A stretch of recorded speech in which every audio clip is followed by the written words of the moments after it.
Yeah, it is just another day until Arsenal get back underway in this festive fixture fiesta of continuous non-stop footballing action. And I'm looking forward to tomorrow's game. But perhaps before that, we can get some good news about the squads going into what is a big game against Everton. This is the Arsenal Transfer Show.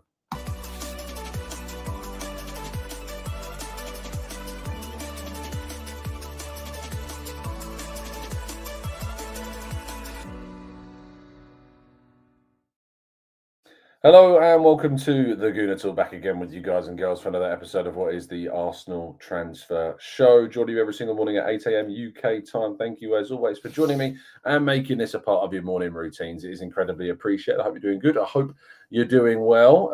Microphone. Oh no. Okay, that should be better. Sorry, I didn't click the right button. Thank you for reminding me this morning. Hopefully that's all sounding fine and dandy for you now. Good morning to Beaker Who, to Blackshine, to Matt G, to Paul Arasilki, Stephen, Knowledge, Grantley Poos, Matt G, Olawale, Glenn, Sean, Dave, Owen, Rich, James, Shari, Jurgen, Gooner76, Stephen, Tom. We've got Matt G and Mark, and plenty more of you guys and girls as well. Thank you as always for tuning in. Incredibly appreciated as usual. And thank you to you all, and really appreciate the time too. Let's jump into today's stories, of course. Make sure you drop a like on the video, subscribe to the channel if you're new around here with those notifications turned on so you never miss a show. But without further ado, let's start with a fantastic victory for the Arsenal women's team once again. A 3-1 win, 6 wins on the bounce. Alessia Russo scoring twice. Frida Marnham with yet another.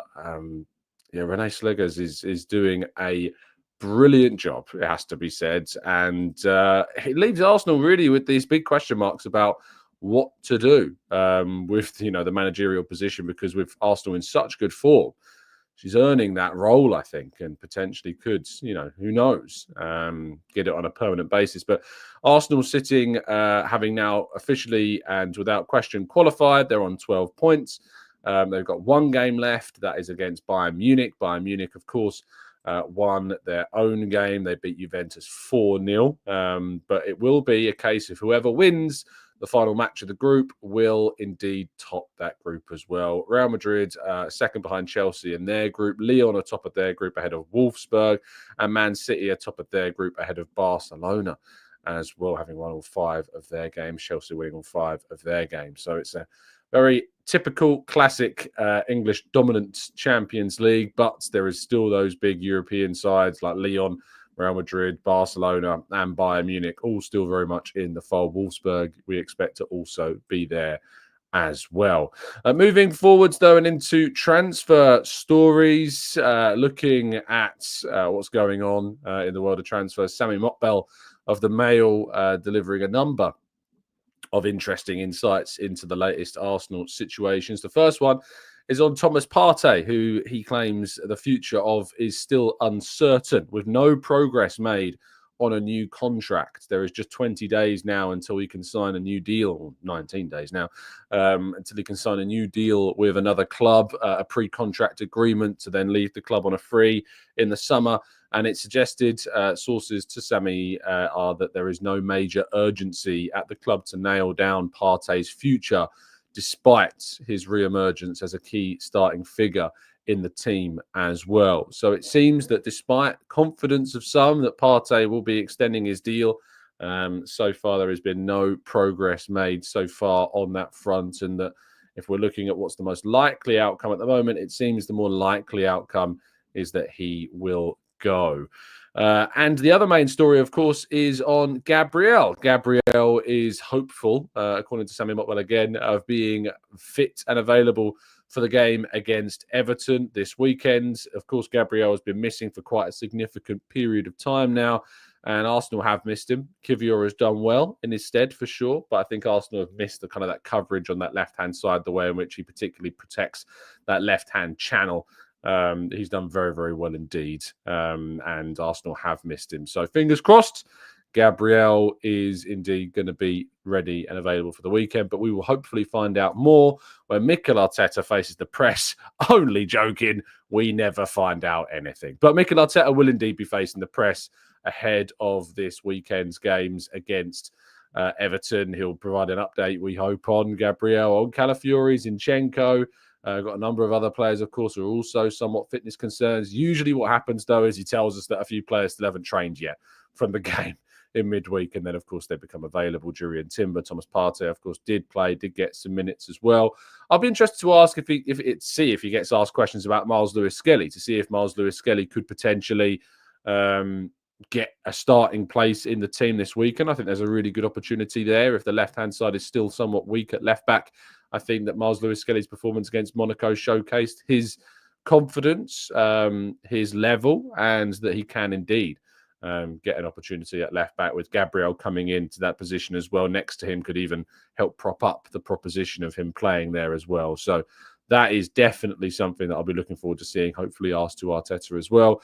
As it get closer to the January transfer window, there's also going to be question marks about that. There might be question marks about the replacement for Edu. Suggestions, of course, that Jason Ato is gradually becoming kind of a leading potential candidate to take on the role full-time. So I guess we'll wait and see how that one goes down. Roberto Alabe also been mentioned. Dan Ashworth, we know, has also been mentioned. So there are a number of individuals, in the frame still for that position as well. And after the game, I also interviewed Mikel Merino as well, just to give you a few quotes from the Spanish international. Asked about kind of the competition. I asked him about the competition in the squad, and he says we have an amazing squad. You can see it. The competition is at the highest. The level of every single player is huge, and I think that's good news for the coach and for the club and for the squad, because we're pushing each other and everyone has to raise the level of play. So I think that's positive. I also asked him what his thoughts were on Miles Lewis-Skelly coming into the team on Wednesday, and he said, yeah, that's another good piece of news.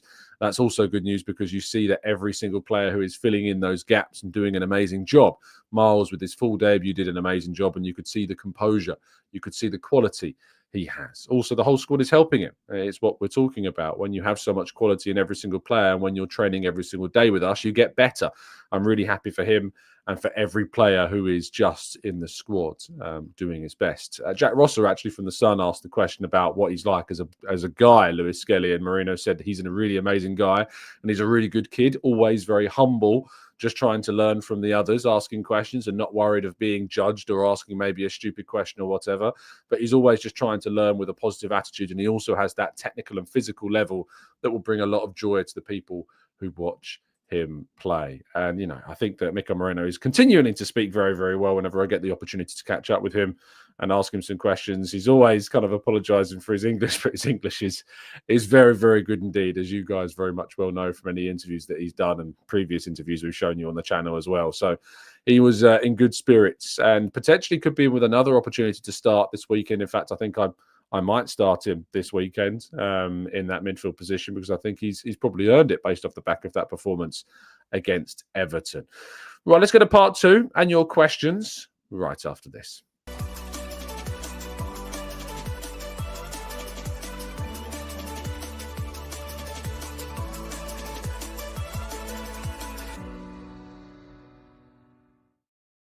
Okay, this is part two of the show. We tackle your questions and more. It also means we go through our advent calendar. It's the 13th, Friday the 13th. Oh, goodness gracious me, bad omens and all. Hopefully we can balance those out with some really good news soon.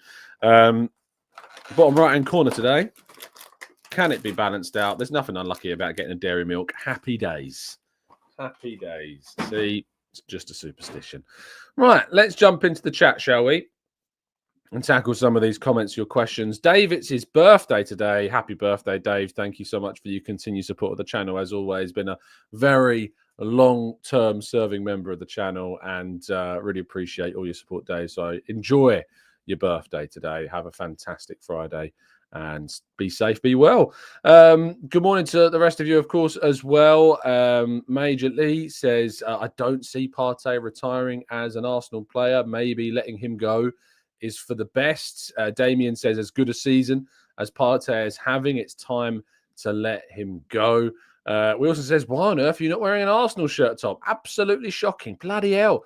If for those, of course, that are in the know, for people that were complaining before about not wearing an Arsenal shirt, we thought we'd try and go as long as we can without wearing an Arsenal shirt and just going through a different shirt each morning. I am running very low, though, I've realised. So it might be that we have to break this streak. But we've got nearly 2 weeks wearing other shirts. Today is, of course, a sporting shirt from 2000 and, I want to say 18, 19, maybe.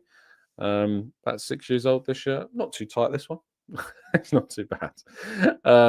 Rob says, I loved Merino's answers to the questions, Tom. I could see him developing into a Jorginho role in potentially this new plural kind of news was classic. Is news plural? Yeah, you watched the video on the Haters website. You can actually watch the interview if you like on Haters' YouTube channel, asking if news is a plural word in English. English is a really hard language, so yes, it is. Dancing Bear says, when I asked about transfers, Arteta keeps saying, I love my players. What about loving the fans who pay your wages, Mikel, and buy what you need to deliver? Dancing Bear, classic. Not understanding, I don't think, about what he means with those answers. He's a manager answering questions in a press conference. Of course, of course he's going to say he loves his players. Of course he's not going to give any insight into transfers. A little bit strange, but Mikel's not in charge of buying players, by the way. It's worth pointing that out. Matt G says, if you were playing in goal, what bottle of drink would you have next to the goal? Obviously, the blue Lucozade bottle with the yellow top. It's got to be that. I mean, it wouldn't be necessarily that's what's inside the bottle, but that would surely be what the bottle is. I don't think there's any more of a Barclays bottle than the blue Lucozade bottle with the yellow top, Matt. That surely has to be the only answer to the question. Nunandinho says, bit off topic, but is there any rule preventing a female playing in the Premier League and a man playing in the WSL? Yes. It's the men's Premier League and it's the women's Super League. So yes, there is indeed. And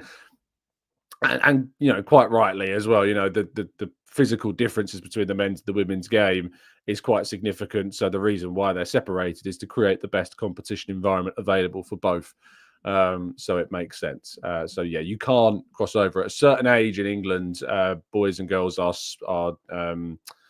split, so that obviously they aren't any longer able to compete with one another. I don't know if that rule changes into kind of post careers, because obviously you can have like walking football teams and things like this. I don't know if that changes at that age or that level as well. I don't know if it comes back, so that you can mesh the two together, but at competitive level they are always separated. Let's go to Mira says, fun fact, both Miles Lewis-Skelly and Katie Reid made their first Champions League starts as fullbacks this week and were born on the same day, 26th of September 2006. That's pretty incredible. I saw another stat that was Miles Lewis-Skelly completed 95% of his passes, which is the highest pass completion of a teenager since Johan Juru back in 2006, in the same month that Lewis-Skelly was born. So there's been some very, very interesting statistics coming out of this one as well. Edoing Things, or rather Edoing Tings, says, oh no, my goodness me, that's Ed Doing Tings. Oh, goodness gracious. It's too early in the morning for you guys to put your names all in one block of text. Ed Doing Tings says, is there a correlation between Arsenal winning and you wearing different teams' jerseys? Oh, I don't like this superstition. I'm not sure I like this being built up at the moment. I'm not sure I like this at all. It's going to put pressure on trying to come up with new shirts each week. That'd be a very expensive habit if that were to be the case. Soup says, having both Partey and Jorginho leaving in the same summer will mean that we need to bring in 2 huge midfield signings along with a huge striker and a huge winger. Can we afford to do that? I think it would mean that Arsenal would have to go into the market and potentially bring in 1 midfielder. I think there's potential that Lewis-Skelly could be promoted into that midfield role. He is a midfielder before he is a left back, so it's worth bringing that up. But Miles Lewis-Skelly can and usually will be playing in midfield. We've brought in Mikel Merino, of course, already, as well as part of that depth. But in terms of other young midfielders coming through, the only other one is Max Dowman, who continues to be quite some way away, I think, from senior football. But maybe I'm wrong. Maybe he proves us and all the doubters wrong and gets an opportunity to play at a very, very young age indeed. So, yeah, I'm not sure. But there will be definitely need to bring in a midfielder in the market. And if those two do move on, I'd be more inclined at looking at Jorginho at the moment. I think, Jorginho continues to be a very good squad player. If he's not getting too many minutes, it doesn't bother him at all. And he's happy to kind of play games here and there. So maybe we see Jorginho given the opportunity with a new contract. Lee Dixon, I don't know if it's the Lee Dixon. I'll be very surprised. But has joined up as a brand new member of the channel. Thank you, Lee, and whoever's behind the account, of course. Thank you so much for supporting the channel. Very much appreciate your presence here. And thank you for the very kind support, mate. Well, very much appreciated indeed. I'm trying to scroll up in the chat just to see if I've missed any comments this morning. We've done that one. We've done that one. Cardi said, had a great night at Ibrox last night. Rangers unlucky not to get the win. Typical Spurs. Yeah, Europa League results again, really damaging them. They've actually fallen out of the top 8 now of that tournament. They're 9th in the race for those top 8 European qualification spots. Steve says, I know I've missed a few shows recently, but did you make my comment without further ado? Thank you, Steve. Very much appreciate that. And of course, you can dip out of these shows. I encourage it. You know, I'm not all about dragging you along for every episode. Got to bring in the views because, you know, if you need to take a break from shows, if you need to take a break out from content, it's important. You need to look after your mental health as always. So if you need to dip out, always do. Just can catch up, sort of available on audio platforms, always. Djan says, Tom, if you run out of shirts, why don't you just start wearing the oldest Arsenal shirts that you have? I don't have a lot of retro ones. In fact, I've only got like 2. They're mostly all modern day shirts. I'm not one of those that collects really old vintage Arsenal shirts. So yeah, it's definitely going to be tricky to see, but there'll be some left field ones, I'm sure, coming up in the next few days as we build up to Christmas. Damien says, have we hit the subscriber milestone yet? We are still a little bit off. If you are listening to the channel, do check right at this very second if you are indeed subscribed. We're about 88 subs away from our Emirates Stadium target. So if you are a brand new listener, help us on our way to 60,704, which is the Emirates Stadium capacity, of course. So we're 88 away. We've got we've just got the end of the year to do this. So 14, no, my maths is terrible. 18 days left. So if you are a new subscriber, do join us. Check that you are still subscribed to the channel. Sometimes YouTube is a little bit cheeky and unsubs people for some strange reason. So make sure you check it out. And Rob says, how's the 1,000 likes every day going? We've not been doing it for a while, but I thought I might start it again in the new year. We might see how far again we can take our 1,000 like challenge a day in the new year. Lee says, thank you. Normally a Spotify listener on the way home from work, but currently recovering from knee surgery and managing to listen live for a change. Thank you, Lee. And I wish you the best in your recovery. As someone myself who's had knee surgery, I empathize with you. But if it's been done well, it'll get better. Dave says, have you ever known a quieter rumour mill with the January window just a couple of weeks away? I know I haven't. It's a really good point, Dave. We are, a fortnight away from the January window opening up, just over, and there is nothing, really. I mean, usually we'd hear a few things by now. I remember, 2013, the build-up was all about Mikel Merino at that point. But if you think about the 3 players that we actually signed in that January window, we spent more money than I think we've ever spent on multiple players in 2013. And we didn't hear anything about any of those players until days before any of them were signed.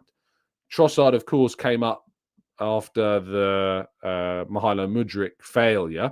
Kivior came out of nowhere, and Jorginho came out of nowhere. It were really kind of surprise deals. So just because we're not hearing anything doesn't mean that nothing is obviously going on. But there is obviously the situation with the sporting director role, which has, of course, created some obstacles, but there was hope that a lot of the planning for January would have already been done. Arteta spoke most recently about it, said that if they're able to do something, they would. Did I say 2013? 2023, sorry, 2023. I'm going all retro this morning. So yeah, I'm not letting it concern me yet, but you never know. Laughing Man says, if we had let Partey go and got Tielemans on a free, we already would have won the league. The general is just too injury prone. I don't know if Tielemans would have been the difference between Arsenal winning the league or not. But certainly I think Tielemans would have been a very decent signing for Arsenal in terms of the depth that he would have offered to the side. King says, Tom, do you think the Lassana Diarra case will change the transfer market forever? Potentially. I mean, I'm not going to argue I'm really well versed in what's going on, but it's to do with obviously free transfers. But to give you a little bit of insight, I'll read you the article from the BBC website so that people who aren't in the know can know. It says FIFA will hold this in October. FIFA will hold a global consultation over potential changes to the transfer system after a court ruled some of its transfer rules break European Union laws. Earlier this month, the European Court of Justice found in favour of former Chelsea and Arsenal midfielder Lassana Diarra, who sued FIFA for damages. The rules state that when signing a free agent, clubs are jointly liable to pay compensation to a player's former team if their contract was terminated without just cause. Diarra argued that the rules restricted his freedom of movement after the termination of his contract with Russian club Lokomotiv Moscow in 2014, breaching competition law. The court agreed that FIFA's refusal to provide Diarra with an international transfer certificate for a proposed move to Belgian club Charleroi in 2015 demonstrated that its rules impede the free movement of professional footballers wishing to develop their activity by going to work for a new club. FIFA has now announced that it will open a global dialogue with footballing stakeholders as part of a process to adapt the rules. FIFA sees the Diarra decision as an opportunity to keep modernising its regulatory framework, which has been one of the declared objectives of the FIFA president since 2016. That was said by FIFA Chief Legal and Compliance Officer Emilio Garcia Silveiro. After the Diarra ruling, a FIFA spokesperson said FIFA is satisfied with the legality and key principles of the transfer system and have been reconfirmed. So, I mean, it will change things, but it's more about like free transfers. And Arsenal, in terms of free transfers, hasn't necessarily, been something we've done all that often. But maybe we'll see an influence from it. Carly says, do you think City's legal troubles will put doubt in players' minds regarding potential transfers? I think while this investigation, and the results of the, subsequent investigation are continued to be discussed, we don't know. We don't know whether or not it will affect players' kind of view of the club, and we're only going to have to wait and see for the results of that. But there's no obvious answer yet on that front. Southport Gooner says, hi Tom, a few weeks ago we were being linked with Alex Baino of Villarreal. Is this still the case? He is some baller. I think it was one of those links that kind of emerges and then kind of falls away. Is a player that I'd mentioned before as a potential player that Arsenal could look to in January. I don't know if that sparks, the idea of signing him as a potential link, but I've seen nothing on that front at the moment, as I haven't really anything else. And Joey says, Transfermarkt says that Gittins of Borussia Dortmund and Sane are also both rumours, and Arda Güler as well. These are kind of in the ether, aren't they? They're just links to players. There's nothing concrete right now about who Arsenal will indeed be looking to try and sign during this window. But I think Gittins would be an excellent signing by Arsenal. He's doing really good things at Borussia Dortmund. I think he would count as homegrown. Let me do a quick double check. He came through his youth career. He spent many years with Reading and Man City before going to Dortmund in 2020. So Bino Gittins, I think, would be... Yeah, I think it would work. Jamie Gittins, I think he would be a really good addition to the squad and would count as a homegrown player on top of that as well. So, he's one to look out for, definitely. Arthur says City are expected to go big in the transfer system. They're desperate to sign midfielders and young players too. Carl says, do you think that Sane is one of the only realistic January signings out there? I can't see us spending 65 million plus. Depends again. It's not even necessarily it's realistic for Sane to come into the team either. Bayern may not want to sell in the window. We'll have to wait and see. Adam says, what fee is reasonable for Martinelli and Trossard? I love them both, but maybe it's time to be somewhat ruthless. I think for Martinelli, I mean, you're looking at around £50 million, £40 million for Martinelli. I don't know who's going to pay more than that right now. Dancing Bear says, okay, so if Arteta doesn't buy the players, do you think the owners are not giving him what he is asking for? Nobody knows who is to blame for the lack of signings. I mean, there's not been a lack of signings, because Arsenal spent within their financial means this summer. The restrictions that were in place meant that they took a sustainable approach. Plus, the market wasn't necessarily forthcoming. Whenever I ask people who they would have signed, the two answers I get are, it's not my job to check the transfers and to find players that we should sign, which is always a massive cop-out of an answer. And the other one is often players that even weren't available during that window. So, again, I think you're reaching a bit there, Bear. Temi says, do you think Martinelli has found his level? He's playing like a £6 million player at the moment. He's a confidence player, isn't he? His confidence is is on the floor at the moment. I sincerely hope that he recovers his form, but we're struggling at the moment to get the best of him, and maybe there is a time to be ruthless, and maybe that will be in the summer.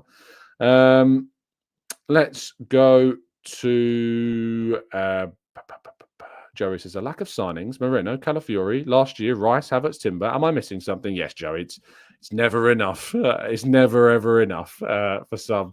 Of course, Arsenal spent way more than their two main rivals, Man City and Liverpool, because it wasn't a window, as we've discussed many times before, for those really big clubs. And that's why, we didn't see too many of those elite level teams make significant moves in the market, because there just wasn't the deals for those teams to make. And you're not going to sign players for the sake of signing them.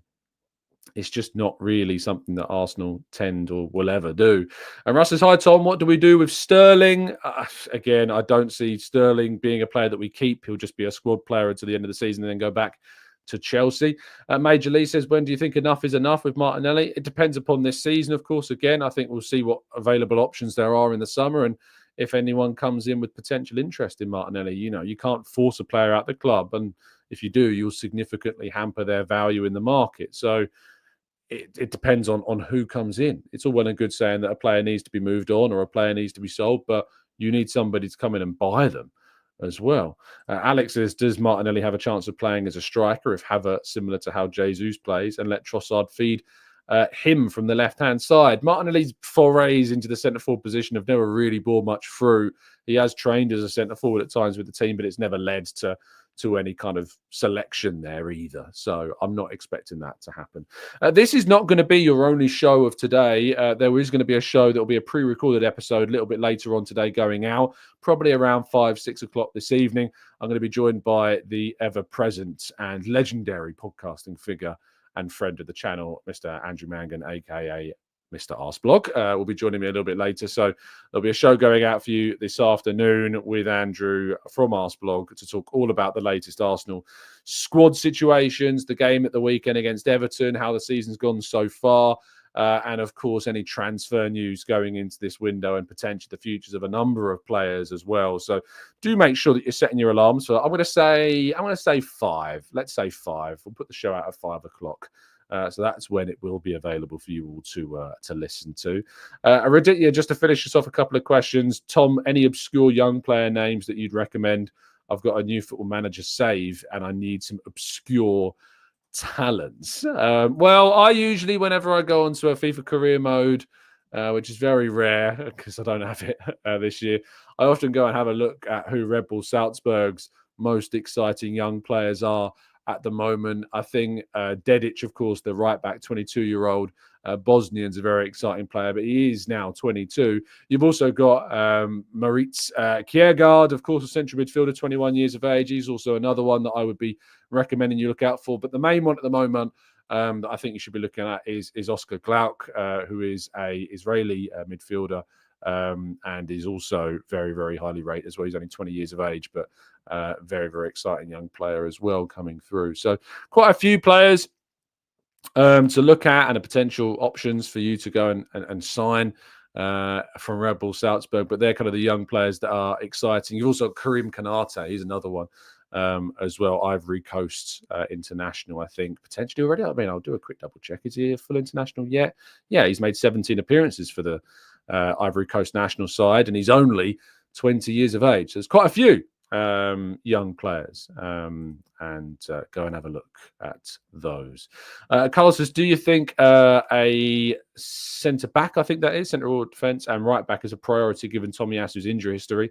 Diomande was a great profile for me, but he was so bad against Arsenal. Yeah, I do think that there is a question mark about Diomande now after that performance. Maybe we shouldn't judge a player on one game, but it is difficult when it's been so obvious that he was so poor against us. So I would maybe hold fire on Diomande, but I do think that a defender is going to be a priority in January after the injuries that we faced, and I think we do need to add some depth, particularly to that right-hand side perhaps as well. But the left is also in need of some players too, you could argue. Mike says, I'll watch only you and Charles Watts for Arsenal news. It would be great if you two could do an episode together. Or you can always try. Charles is a good friend and see him at every show. And, I think you will see Charles in collaboration with the show very soon indeed. Rich says, Tom, any more news to Vita Reis? No, not really. It was only that link we saw the other day. Of course, Chelsea said to be interested in him as well. Young Brazilian centre half, nothing extra has emerged on him so far. Anyway, I think that is going to bring us to the end of today's show. We've done our half an hour this morning, and you're going to get another show this afternoon at 5 o'clock. So set your alarms. I'll put a tweet out and a post out on Blue Sky as well to remind you. But very much looking forward to my conversation with Andrew. I'm going to talk all things Arsenal. If you've got any questions you'd like me to ask Andrew, do leave them in the comment section. Don't leave them in the chat box. Leave them in the comment section, but you'll need to do that within the next couple of hours because we are recording in only a couple of hours' time. So thank you to all of you for listening. Really appreciate your time as usual. Have a fantastic Friday. Enjoy yourselves, and make sure you listen to our show a bit later on today as well. Then I'll be back with you tomorrow morning to round up Mikel Arteta's press conference. So very much looking forward to that as well. Hopefully we get a little bit of information. Andre says, you are awesome, bro. Listen to you every morning from Gothenburg. So thank you so much, Andre, as well. Really appreciate your support. Thank you to everyone in the chat box. As always very much appreciate you all being here. Have a fantastic Friday. Stay safe, stay well, stay happy and respectful. And as always, up the Arsenal.